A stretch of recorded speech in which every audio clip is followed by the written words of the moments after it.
ভাবুন তো, আপনার বাড়ির পাশেই এমন একটি গাছ আছে যার পাতার রস কিডনির পাথর, জন্ডিস, এমনকি উচ্চ রক্তচাপ নিয়ন্ত্রণেও সাহায্য করতে পারে। অবিশ্বাস্য হলেও সত্যি, এই গাছটিকে গ্রামের মানুষ বহু বছর ধরে প্রাকৃতিক ওষুধ হিসেবে ব্যবহার করে আসছে। আজকের ভিডিওতে জানবেন পাথরকুচি পাতার এমন কিছু উপকারিতা যা শুনলে আপনি অবাক হয়ে যাবেন।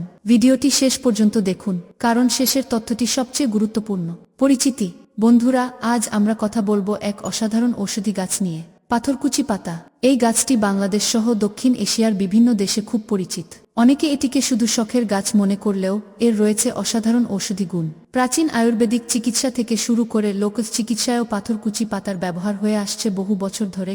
কিডনির পাথর দূর করতে সহায়ক। সবচেয়ে জনপ্রিয় ব্যবহার হলো কিডনির পাথর দূর করতে। অনেকের কিডনিতে ছোট ছোট পাথর তৈরি হয় যা প্রচণ্ড ব্যথার কারণ হতে পারে। গবেষণায় দেখা গেছে পাথরকুচি পাতায় এমন কিছু উপাদান রয়েছে যা প্রস্রাবের মাধ্যমে ছোট পাথর বের হতে সাহায্য করতে পারে। গ্রামের মানুষ সাধারণত সকালে খালি পেটে পাতার রস পান করে থাকেন। তবে মনে রাখবেন, যদি পাথর বড় হয় বা ব্যথা বেশি হয়, অবশ্যই ডাক্তারের পরামর্শ নিতে হবে। জন্ডিস ও লিভারের সমস্যায় উপকারী। বন্ধুরা, জন্ডিস হলে শরীর দুর্বল হয়ে যায়, চোখ ও ত্বক হলুদ হয়ে পড়ে। অনেকে বিশ্বাস করেন পাথরকুচি পাতার রস লিভারকে সুস্থ রাখতে সাহায্য করে। এটি শরীরের টক্সিন দূর করতেও সহায়ক বলে মনে করা হয়। তাজা পাতা ধুয়ে রস করে অল্প পরিমাণে খেলে উপকার পাওয়া যেতে পারে। তবে জন্ডিস গুরুতর রোগ হতে পারে, তাই শুধু ঘরোয়া উপায়ে নির্ভর না করে চিকিৎসকের পরামর্শ অবশ্যই নিতে হবে। উচ্চ রক্তচাপ নিয়ন্ত্রণে সাহায্য।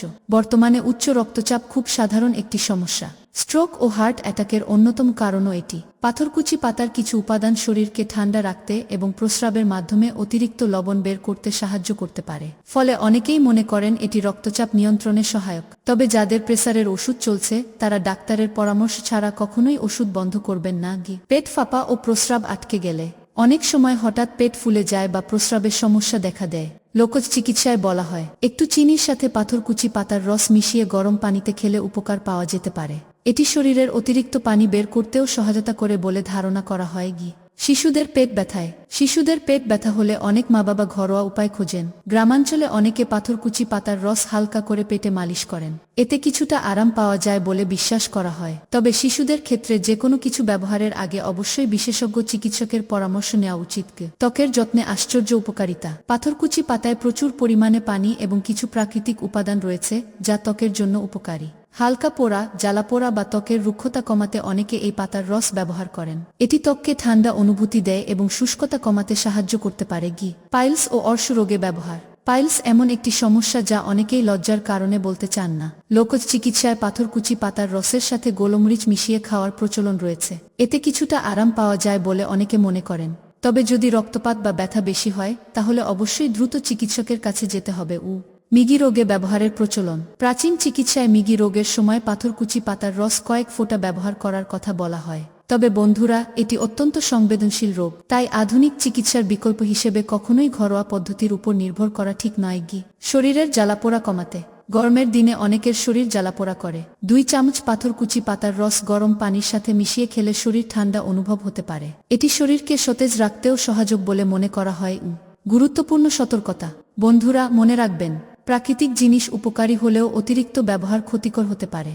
গর্ভবতী নারী, ছোট শিশু বা যাদের বড় ধরনের শারীরিক সমস্যা রয়েছে তারা অবশ্যই ডাক্তারের পরামর্শ ছাড়া এটি ব্যবহার করবেন না। আর যে কোনো গুরুতর রোগের ক্ষেত্রে ঘরোয়া উপায় নয়, চিকিৎসাই সবচেয়ে গুরুত্বপূর্ণ। তাহলে বন্ধুরা, আজ জানলেন পাথরকুচি পাতার অবিশ্বাস্য কিছু উপকারিতা। আপনি কি আগে কখনো এই পাতার রস ব্যবহার করেছেন? কমেন্টে আপনার অভিজ্ঞতা জানাতে ভুলবেন না। ভিডিওটি যদি ভালো লাগে তাহলে অবশ্যই লাইক দিন আর বন্ধু ও পরিবারের সাথে শেয়ার করুন যাতে তারাও জানতে পারে এই উপকারী তথ্যগুলো। এমন আরও স্বাস্থ্য টিপস পেতে এখনই আমাদের চ্যানেলটি সাবস্ক্রাইব করুন। সবাই ভালো থাকুন, সুস্থ থাকুন। আল্লাহ হাফেজ।